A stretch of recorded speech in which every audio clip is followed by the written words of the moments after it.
Hydrogen, after a certain amount of time, turns into people. Edward Robert Harrison.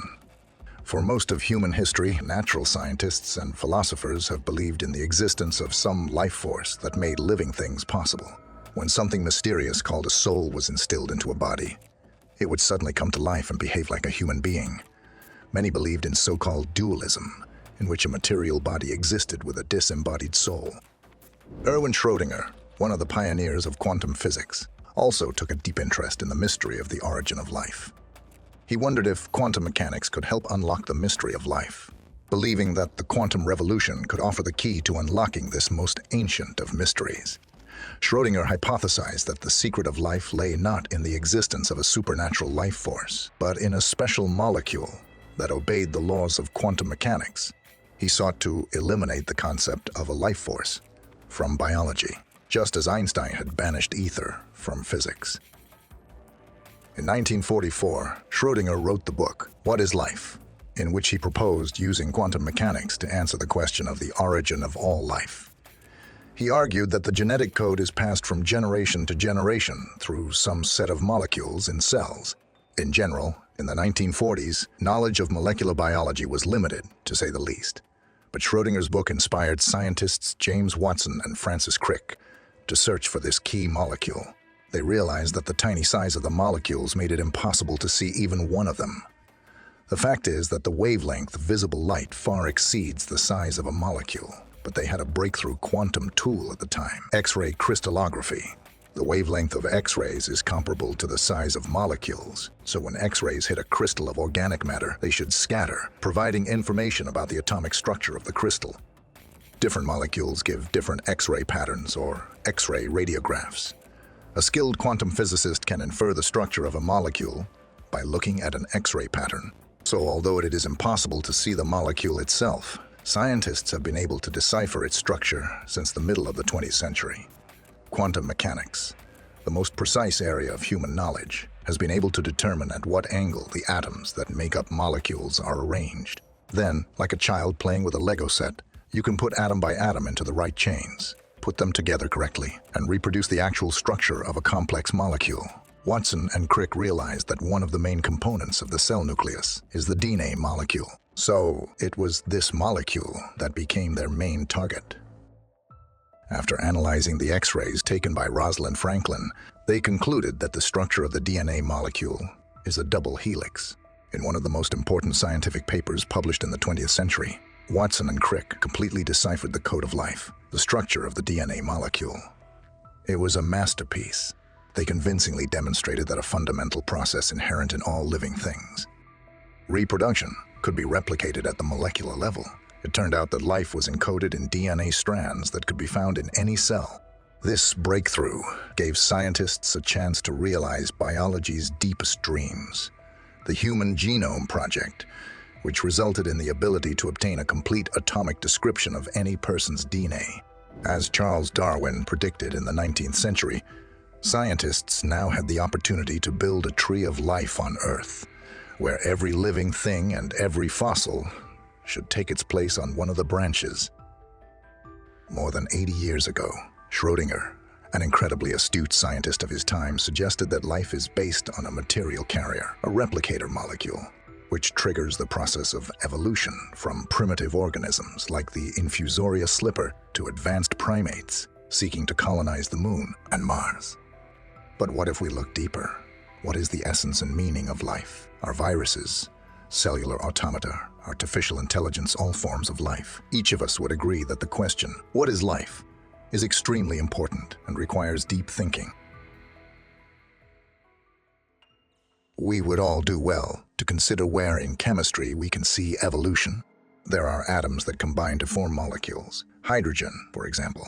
How or even why does hydrogen evolve into life? From ancient times until the 19th century, it was generally accepted that there are two different types of matter in the universe, living and non-living, with fundamentally different physical properties. Consider a living organism, such as a wolverine.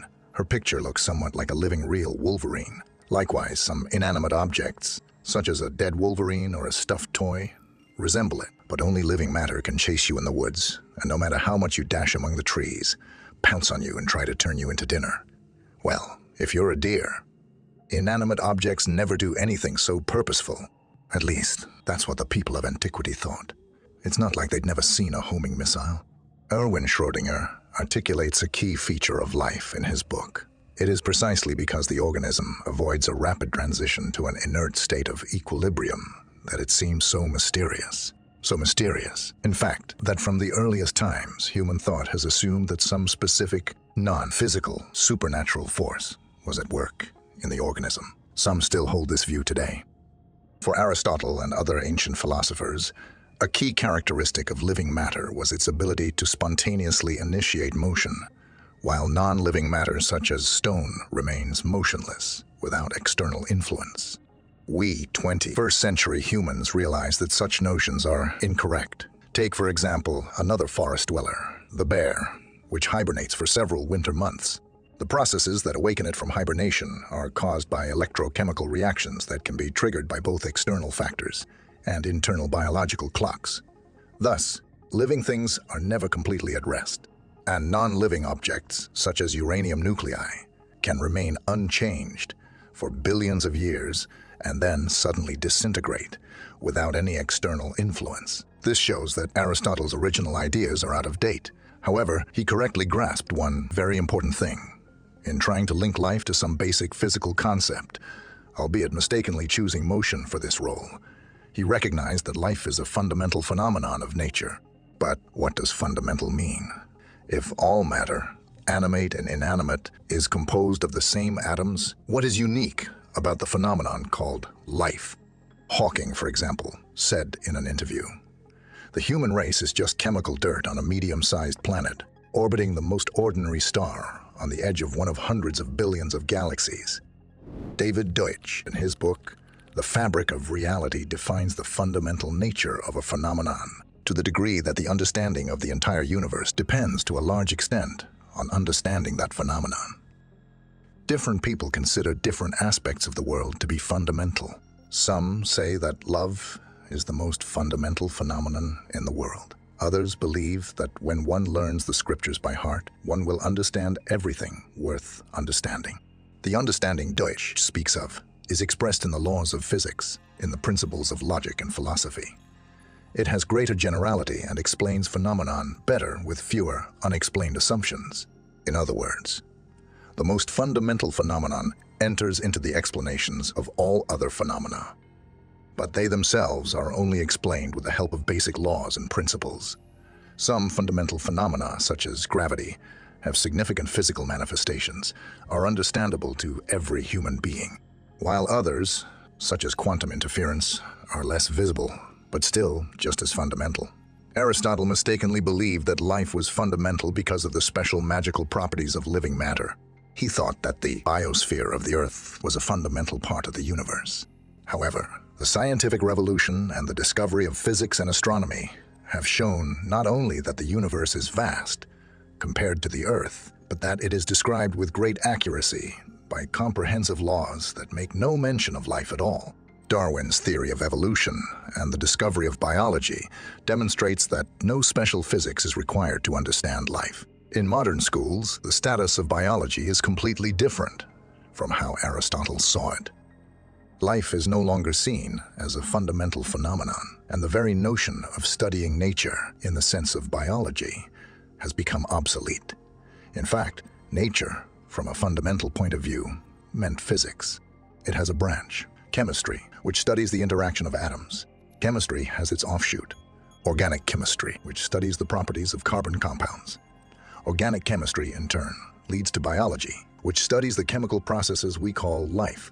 This branch, far removed from physics, interests us only because we ourselves are such a process. That said, the supremacy of physics seems self-evident, because the entire universe, including life, is subject to its laws. Biology, as well as the emergent property of physics, many books have been written about this. But much rarer is the explanation, and why, in fact, does life exist? Is replication itself the goal or a consequence of some more fundamental principle? Is the general artificial intelligence now being talked about life? And if giant matrices and floating point number tensors are life, why and according to what criteria? In this video, you will get answers to these and other questions. It is based on the following books: The Fabric of Reality by David Deutsch, Life 3.0 by Max Tegmark, and What is Life by Erwin Schrödinger. After viewing them, you will have a coherent picture and a concrete answer to the question, what is the meaning of life? Schools are often asked to memorize the many characteristics of living things. Among them are movement, respiration, reproduction, growth, and irritability. These characteristics are not characterized by clarity, depth, or even precision. Many might even object and say that every real object has irritability. On the other hand, viruses that do not exhibit respiration, growth, or independent movement are living. Infertile individuals, unable to reproduce, are also considered living. The era of Aristotle and such textbooks is a misunderstanding of the nature of living things. Modern biology does not define life as any particular physical property or matter that distinguishes living things. No longer do we expect the discovery of living matter because we realize that it is as much atoms as anything else. It's just that its basis is molecular. The idea is that there are molecules that stimulate certain environments to make copies of them. These molecules are called replicators. A replicator is any entity that stimulates an environment to copy it. Not only biological entities or molecules can be replicators. Computer viruses or successful jokes are also replicators because they cause people to retell them to others. Richard Dawkins introduced the term mem for replicators that represent human ideas such as jokes.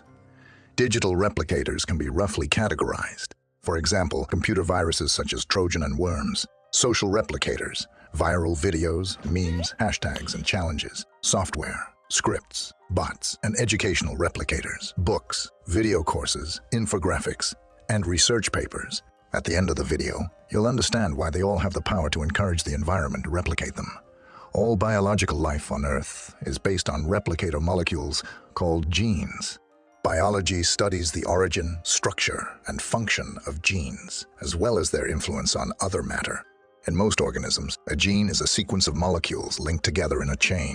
These molecules are adenine, cytosine, guanine, and thymine, usually abbreviated to ACG, and T, the abbreviated chemical name for the chain of these molecules. This is what DNA is. Genes are essentially computer programs described as a sequence of symbols, ACG and T, that make up the genetic code. This code, with minor variations, is the same for all life on Earth.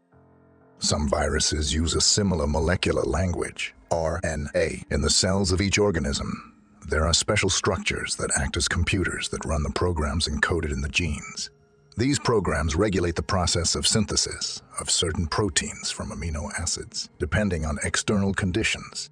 For example, the combination of ATG in the genetic code indicates the inclusion of the amino acid methionine in the protein produced. Usually, gene activation occurs in specific cells, and the gene gives the command to produce the corresponding protein. An example is insulin, which regulates blood sugar levels in vertebrates. The insulin gene is present in almost all cells, but it is activated only in certain cells in the pancreas, and only when it is needed. At the molecular level, a gene is able to program a cellular computer to produce a specific chemical. Genes carry out their replicative functions as these low-level chemical programs form complex high-level programs through sophisticated control and feedback. For example, the insulin gene, combined with genes that regulate its activation and deactivation, creates a complete program to control blood sugar levels. There are also genes that contain instructions on how and when they themselves should be copied. Instructions are also included that determine how the body as a whole reacts to various stimuli. For example, when and how to hunt, feed, reproduce, defend itself, or avoid danger. It is important to realize that a gene functions as a replicator only under certain conditions. For example, the ecological niche of cockroaches includes most of the Earth's landmass. We all know how resilient and adaptive they are. That said, if you send a cockroach to Mars, it will die very quickly because the red planet is not its replication niche. Here's another example. The insulin gene niche includes environments where the gene is located in the nucleus of a cell, surrounded by other genes. It is important that the cell itself is properly located in a healthy, functioning organism, in an environment that supports its life and reproduction. That said, biotech labs, where bacteria are genetically modified to copy the insulin gene, are also part of its niche. That said, not every entity that is copied is a replicator. A replicator stimulates its environment for its copying process. That is, it independently influences the creation of its copies. If a replicator is present, it will be copied. But if it is replaced by another object, even a very similar one, that object will not be copied. For example, the insulin gene initiates only one small step in the complex process of its copying as part of the overall life cycle of an organism. Most variants of this gene are unable to get a cell to produce a chemical that can replace insulin. If the insulin genes in an organism are replaced with slightly different molecules, the organism will die without leaving offspring, and these molecules will not be copied. The main factor that determines the niche of a gene is usually the dependence of its replication on the presence of other genes. For example, the replication of a wolverine's insulin gene depends not only on the presence of all the other genes in the wolverine's body, but also on the presence of genes from other organisms in the environment. Wolverines, for example, cannot survive without food, and the genes responsible for producing that food are only present in other organisms. Different kinds of genes that need to interact to replicate usually coexist in long strands of DNA within an organism. An organism is an entity, animal, plant, or microorganism that we generally consider to be alive. The organism itself is not a replicator, but is part of the replicator environment, usually the most important after all other genes. The remaining part of the environment includes the territory of existence that the organism may occupy, such as a mountaintop or sea floor, and a particular way of life, for example, a hunter or a filter feeder. In everyday life, the term reproduction is often used to describe the processes of organisms as one of the basic attributes of living things. We tend to think of organisms as replicators, but this view is incorrect. In reality, organisms do not copy themselves through the process of reproduction, much less stimulate their own copying.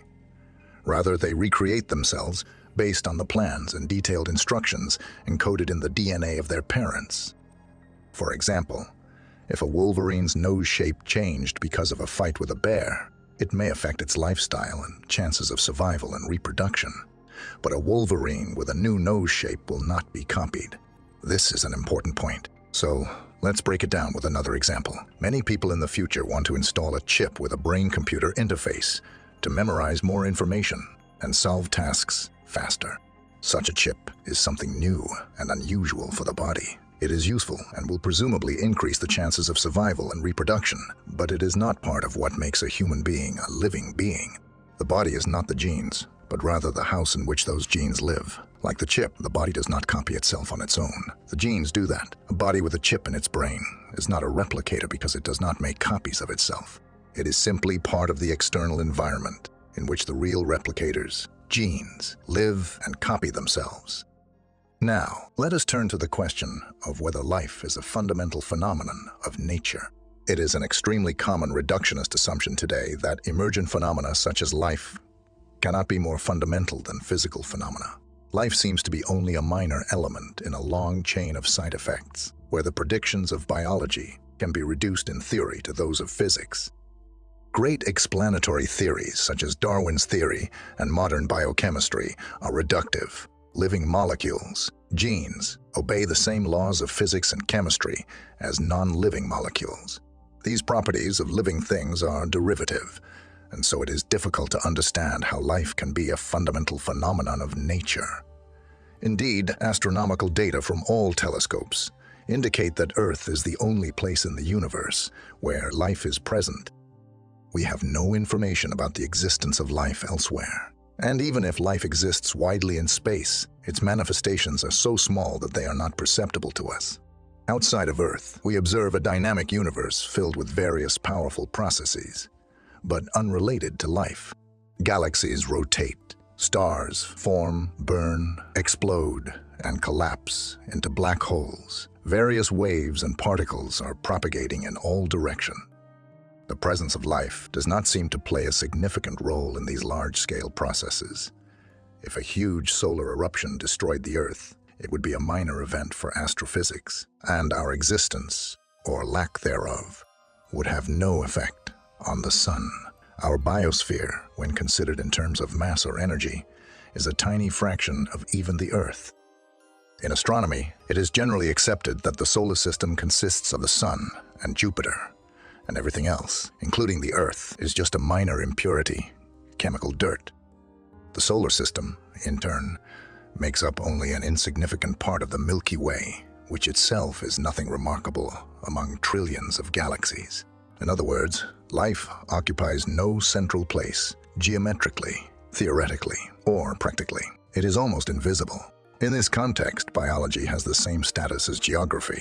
For example, a map of the Tokyo subway is important to tourists, but irrelevant to those who will never go there.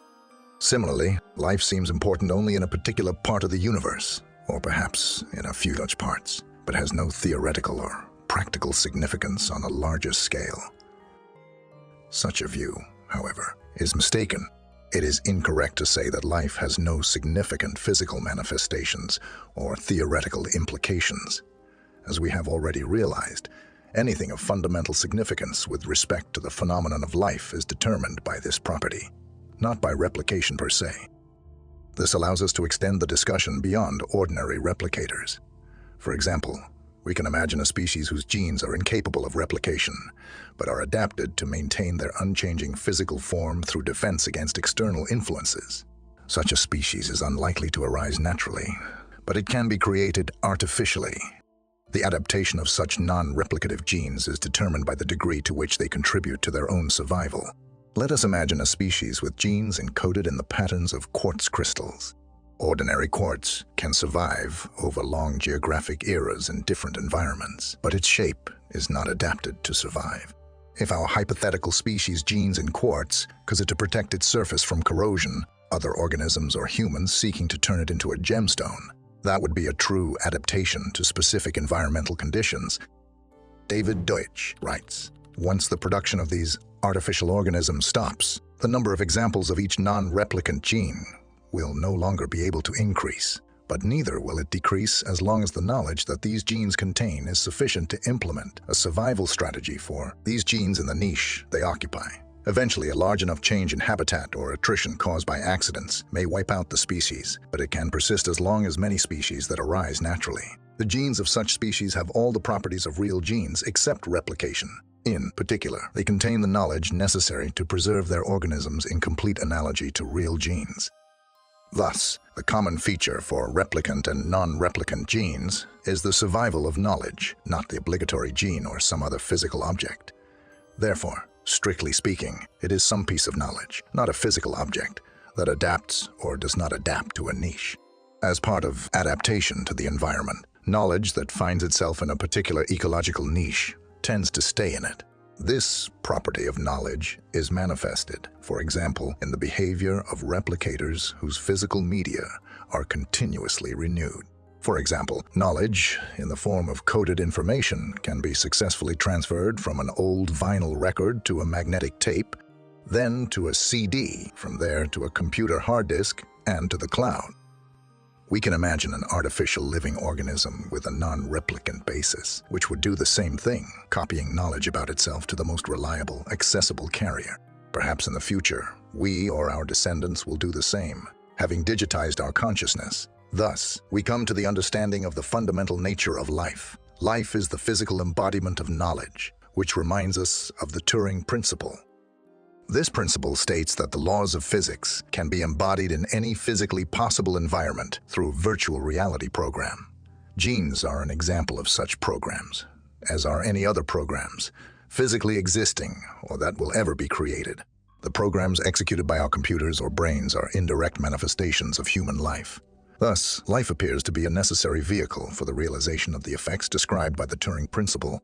However, this is not yet sufficient to recognize life as a fundamental phenomenon. It must be established that the Turing principle itself is a fundamental law.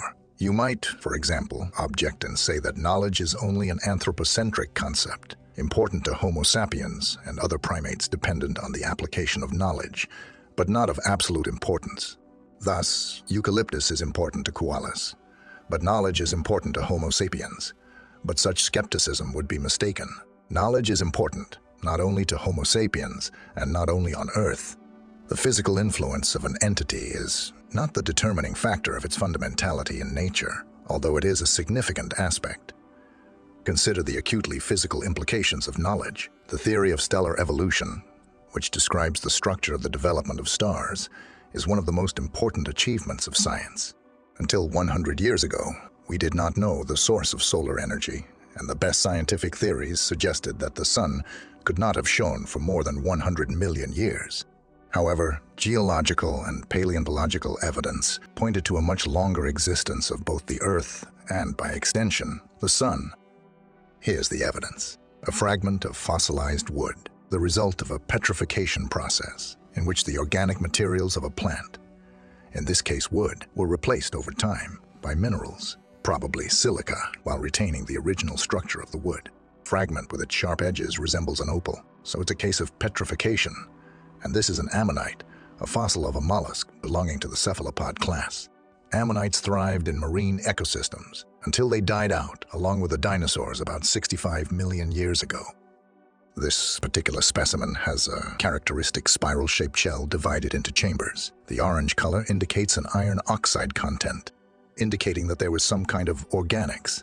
With the discovery of nuclear physics and its application to the study of stars, we have figured out the reasons why the sun shines. The answer is quite simple. The sun shines because the compression of hydrogen nuclei at very high temperatures turns some of their mass into energy.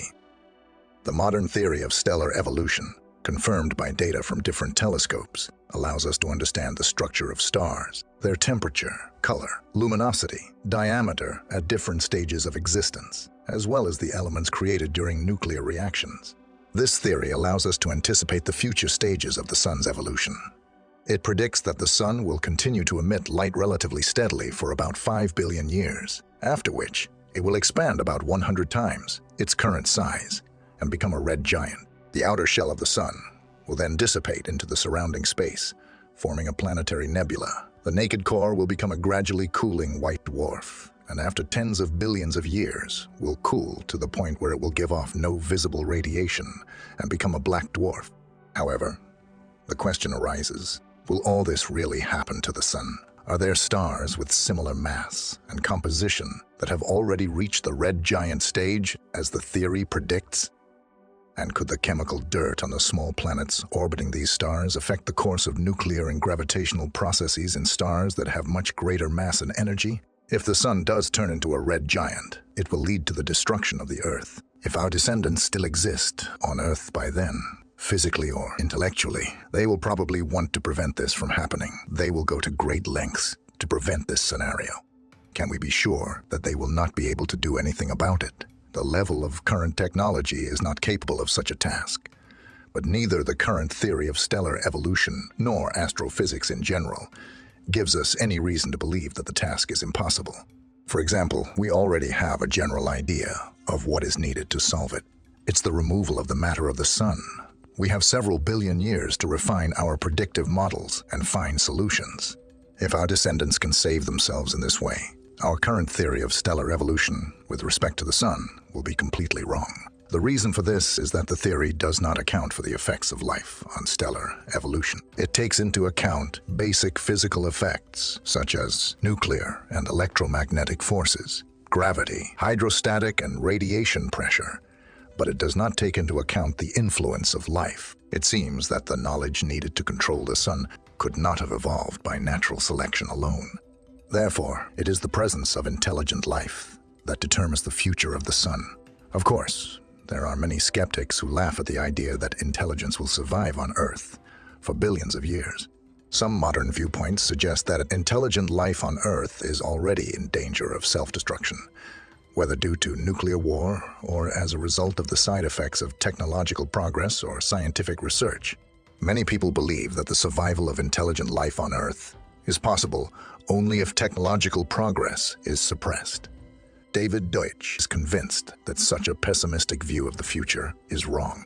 He writes, "We probably cannot foresee technology or their intentions. They may want to save themselves by leaving the solar system, or by cooling the Earth, or by one of a host of other methods unfathomable to us that involve manipulating the sun. On the other hand, they may want to manipulating the sun long before it is necessary to prevent it from going into the red giant phase, to utilize its energy more efficiently, or to extract raw materials from it to expand their living space.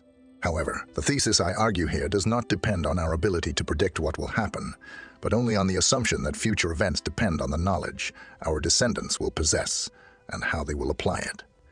Consequently, one cannot predict the future of the sun without considering the future of life on Earth, and in particular, future knowledge.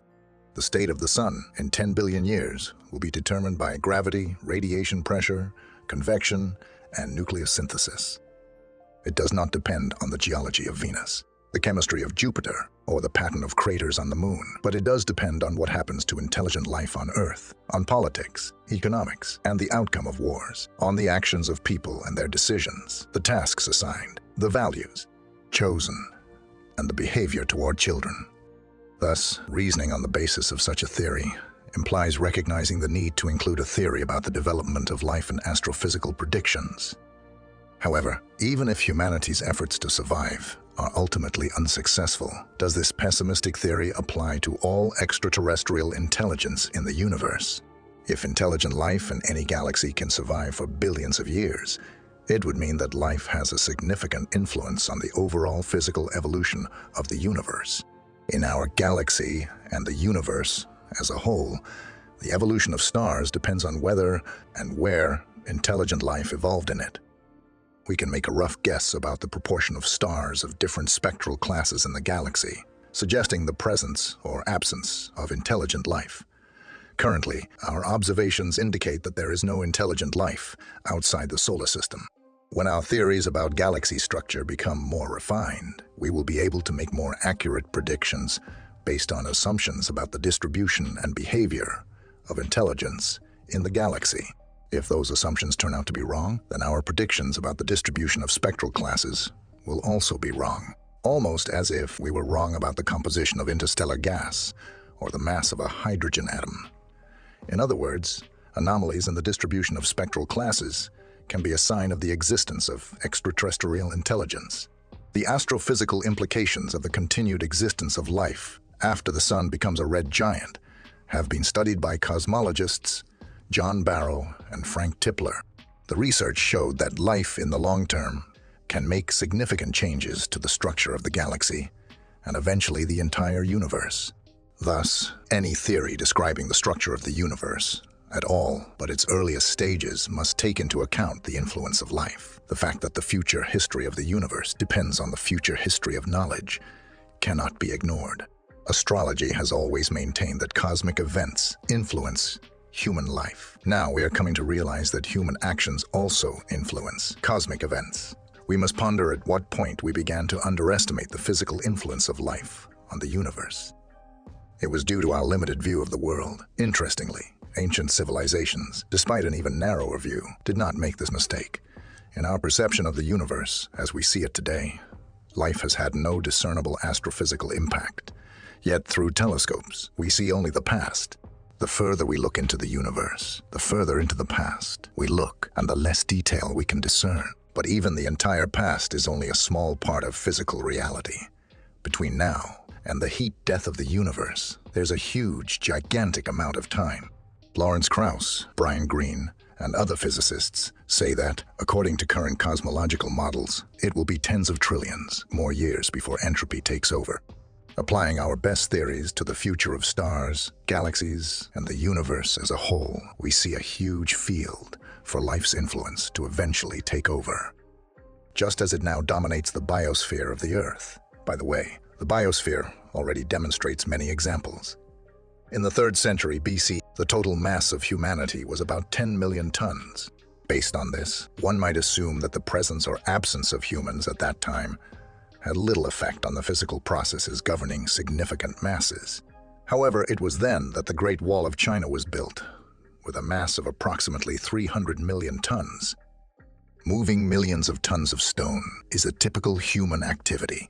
Today, it only takes a few dozen people to create a tunnel that moves 1 million tons of rock in the process. Just compare the mass of rock moved to the mass of that small part of the brain of the engineer, and all those involved in the construction. The human race as a whole already has enough knowledge to destroy entire planets if it proves necessary for survival. Even unintelligent life has had a significant impact on the transformation of the substance of the Earth's surface and atmosphere. For example, all the oxygen in the Earth's atmosphere of about 1,000 trillion tons is the result of plants. That is, it is the result of replication of genes of molecules descended from a single ancestral molecule. The impact of life is not because of its greater size, mass, or energy compared to other physical processes, but because it has more knowledge. On the scale of its impact, knowledge is as important as any other physical parameter. But what is mind in general? If it is the biological embodiment of knowledge of the external environment, what is its purpose? Is there something to which any mind aspires? Because knowledge of information about the environment is a very specific definition of mind and life in general. So there is also an equally specific intelligible path to which any life in the universe aspires. Erwin Schrödinger, in his book, gives one of the most interesting and concrete definitions of the concept of life, noting that existing orderliness exhibits the ability to maintain itself and produce ordered phenomena. He writes, "A living organism continuously increases its entropy, or, to put it another way, produces positive entropy and thus approaches the dangerous state of maximum entropy, which is death. It can avoid this state, remain alive, only by constantly extracting negative entropy from its environment. Continuously increasing its entropy. How is that even possible? Imagine you have a box at home with different colored balls that are first separated, red balls on one side, blue balls on the other. If you shake the box, they get mixed up. In the beginning, we had order. Red balls separate, blue balls separate. But then it got messy when they all got mixed up.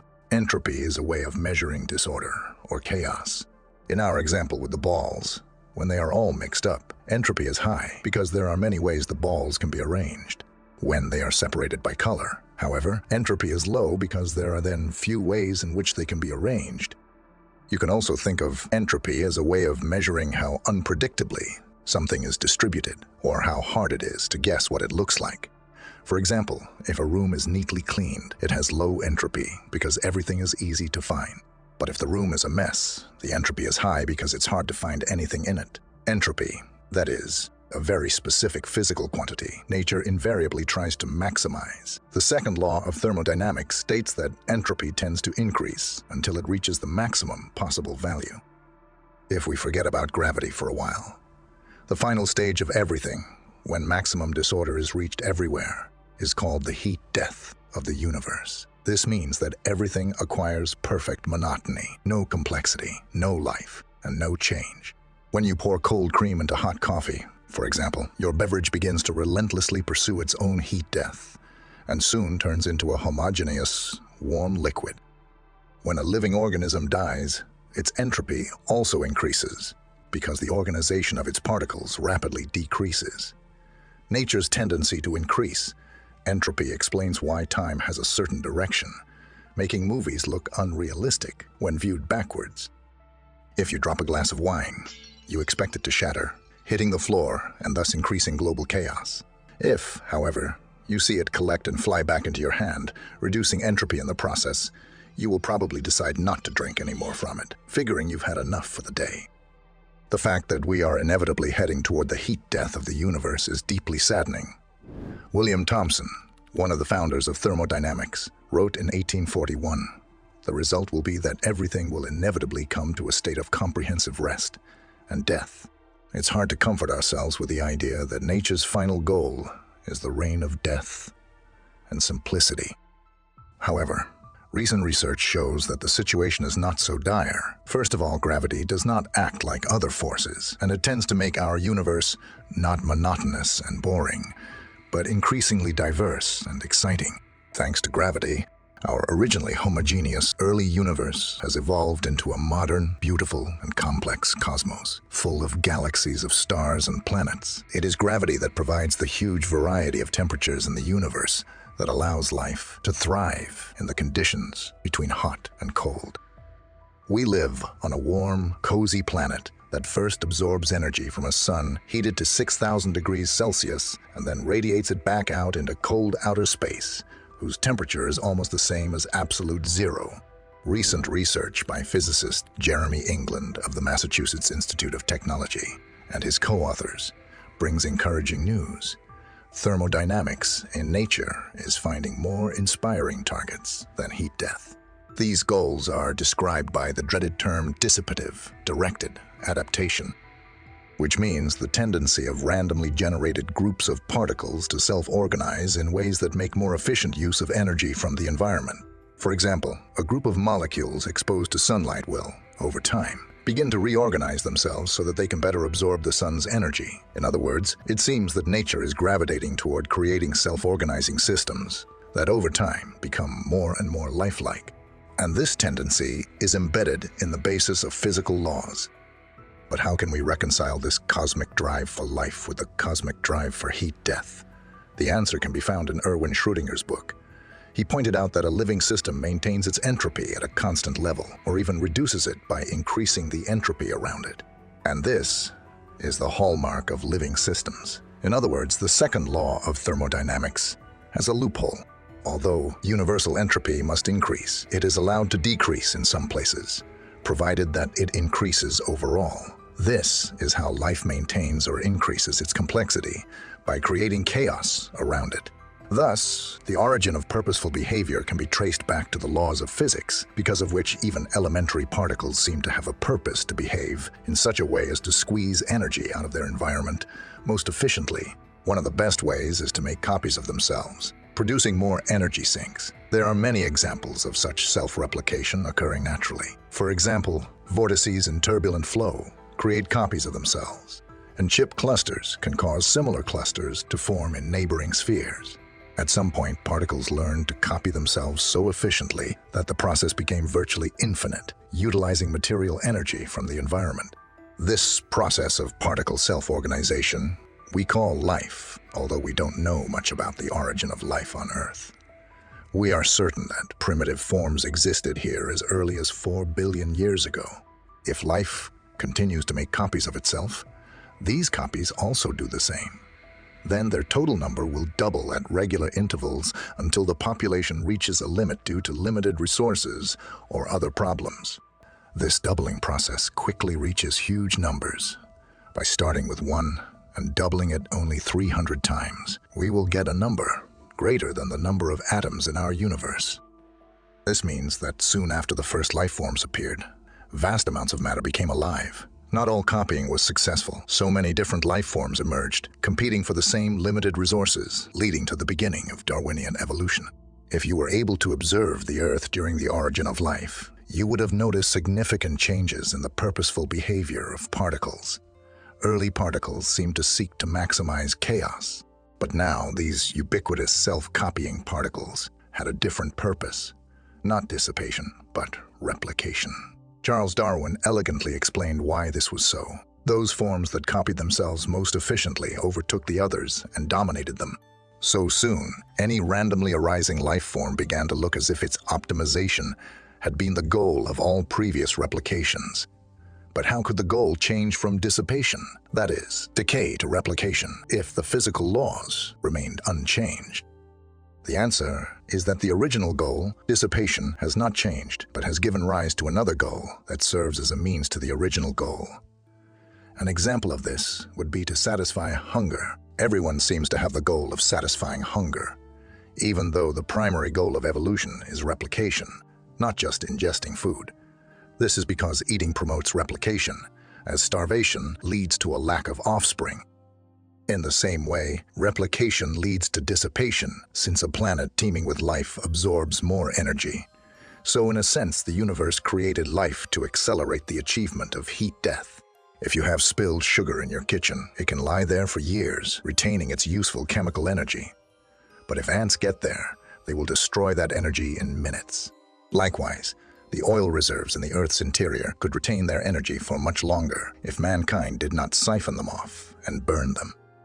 Among today's highly evolved Earth dwellers, these auxiliary purposes seem to have taken on a significance of their own, although Evolution has optimized them to achieve self-replication. Many spend most of their time not reproducing but sleeping, eating, playing Fortnite, building houses, defending their rights, fighting wars, or helping others, often to the detriment of reproduction.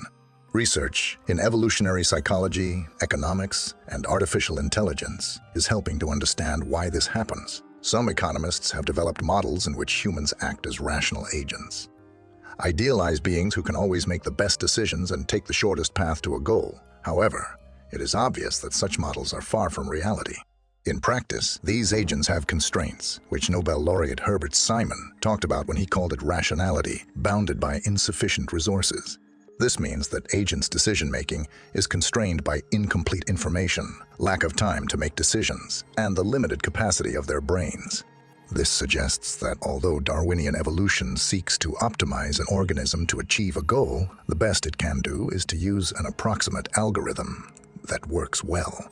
Swedish-American cosmologist and astrophysicist Max Tegmark writes in his book Life 3.0, "Evolution has optimized reproduction in exactly this way.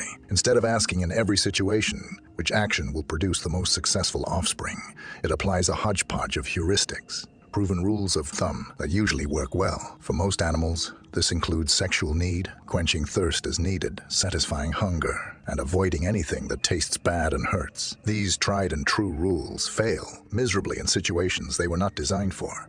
For example, when rats eat tasty rat poison, when flies get caught in sticky traps that exude a wonderful flavor, and when bugs fly into candlelight." Okay, human optimization goals are more or less clear, but what about artificial intelligence? What might its goals and optimization goals be? As the intelligence of machines increases, it becomes more and more critical that their goals and objectives do not conflict with ours. The machines we create today are still very limited in their capabilities, but if artificial superintelligence emerges in the next 10 years, this will change.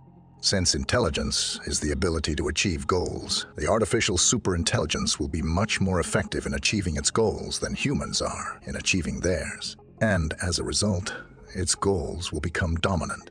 For a quick taste of what it means to be hindered by a machine, go to chess.com and try to beat the Stockfish chess engine. You will quickly realize that you simply have no chance of success, even if you are a grandmaster. And this is despite the fact that Stockfish, despite its power, is far inferior to advanced developments in artificial intelligence, such as AlphaZero, developed by DeepMind. AlphaZero uses machine learning and self-learning techniques to create strategies that the world's best chess players consider innovative and out of the box. So, if even one of the best existing chess engines, which Stockfish is, can't handle full-blown artificial intelligence, imagine how much more challenging the task becomes for humans. We need to be very clear that the main threat of artificial intelligence is not in its potential evil, but in its ability to achieve its goals effectively. If the goals of a super-intelligent artificial intelligence are at odds with our own, it will create problems that humanity has never faced before. Humans, for example, rarely think about the anthills that could be flooded when building dams for hydroelectric power plants. It is important to prevent humanity from ending up in the shoes of these ants. Most researchers believe that when creating a superintelligence, it is necessary to ensure its friendliness. As one of the artificial intelligence safety theorists, Eliza Yudkowsky, put it, that is, to make sure that its goals do not conflict with ours. Understanding how to reconcile the goals of a superintelligent artificial intelligence with our own is, to put it mildly, an important challenge. At the moment, it remains simply an unsolved problem.